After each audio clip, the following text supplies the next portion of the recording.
Praise the lord.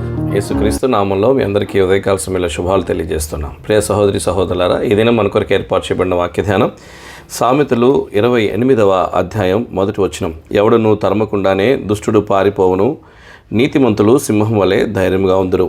దేవుడి మాటలు మన వెనుకల్లో దీవించునుగాక.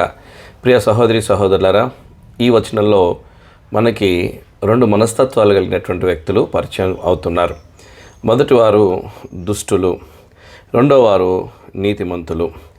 దుష్టుడు ఎవరు, నీతిమంతులు ఎవరు అంటే వారి తీరును బట్టి, వారి జీవిత తీరును బట్టి, జీవిత విధానాన్ని బట్టి వారెవరో మనం అంచనా వేయచ్చు.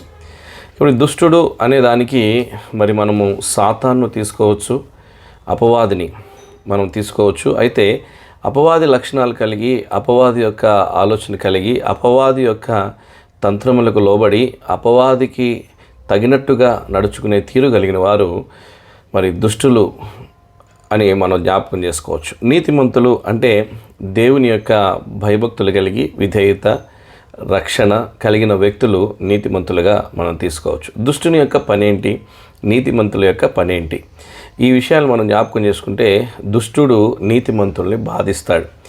దుష్టులు నీతిమంతుల్ని వేధిస్తారు.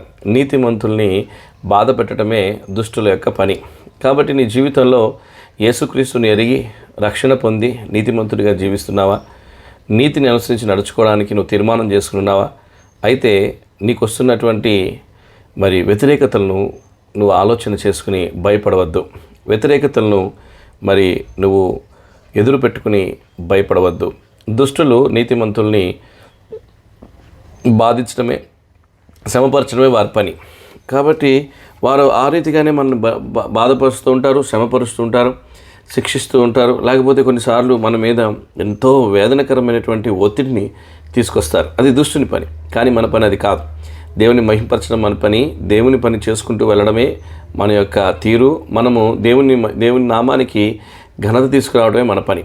ఎవరు ఏమి చేసినా మన పక్షంగా మనం మాత్రం దేవునికి మహిమ తీసుకొద్దాం. కొంతమంది నిన్ను దూషించినా, హింసించినా, నిందించినా, బాధించినా, దుఃఖపెట్టినా, ఇబ్బంది పెట్టినా నువ్వు మాత్రం ఖచ్చితంగా నువ్వు ఆనందించు, సంతోషించు.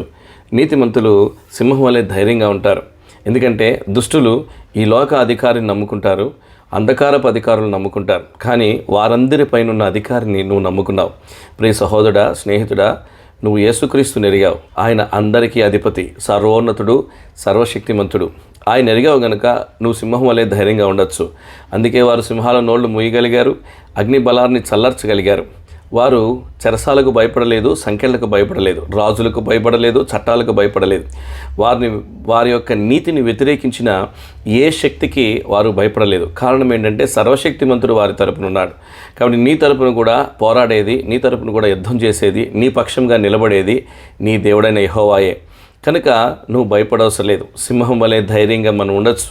కాబట్టి ఈ వచనాన్ని మనం ఆధారం చేసుకుని ప్రోత్సహించబడదాం. మనం దేవుని చేత ప్రోత్సహించబడటం ఎంతైనా అవసరం. దేవుని వాక్యం మనల్ని ఎంతో ప్రోత్సహిస్తుంది. నిజంగా ఎన్ని రకాల బాధలు, కష్టాలు, శ్రమలు వచ్చినా మనం ఇబ్బంది పడాల్సిన అవసరం లేదు. ఖచ్చితంగా మన పక్షంగా దేవుడు నిలబడి పోరాడతాడు, మనం గెలుస్తాం. కాబట్టి సింహము వలె ధైర్యంగా మనం నీతిమంతులు జీవించగలగాలి. కాబట్టి భయపడద్దు, దిగులు పడద్దు, వేదన పడద్దు, బెదరద్దు, వారికి జడియద్దు. నీ తరపున ఉన్నవాడు లోకంలో ఉన్నవాడి కంటే గొప్పవాడు. ఆయన లోకాన్ని జయించినవాడు. కాబట్టి మన లోపల దేవుని జీవించనిద్దాం. నీతి జీవిస్తుంది నీలో. నీతిమంతుడు నువ్వు జీవిస్తున్నావు అంటే నీతిమంతులలో నీతి ఉంటుంది. నీతి ఎవరు అంటే దేవుడే మన నీతి అయి ఉన్నాడు. దేవుని నమ్ముడ ద్వారా నీతిమంతులుగా ఎంచబడతామని వాక్యంలో రాయబడింది. అబ్రహాము యెహోవాను నమ్మెను, అది అతనికి నీతిగా ఎంచబడినని ఆదికాండం 15వ అధ్యాయంలో మనం చదువుతాం.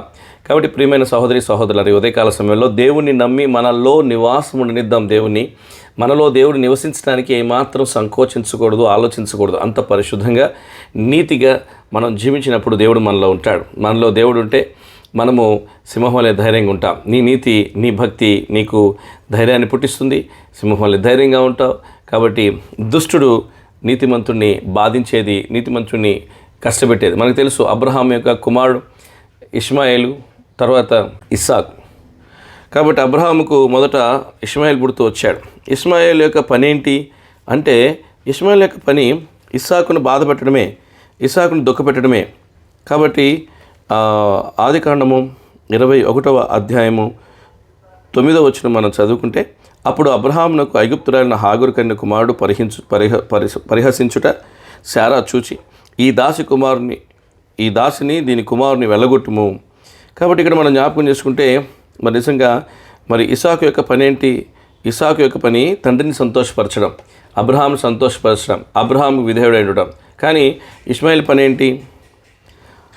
ఇష్మాయేలు ఖచ్చితంగా మనం జ్ఞాపకం చేసుకుంటే ఇస్సాకుని బాధపరచడం.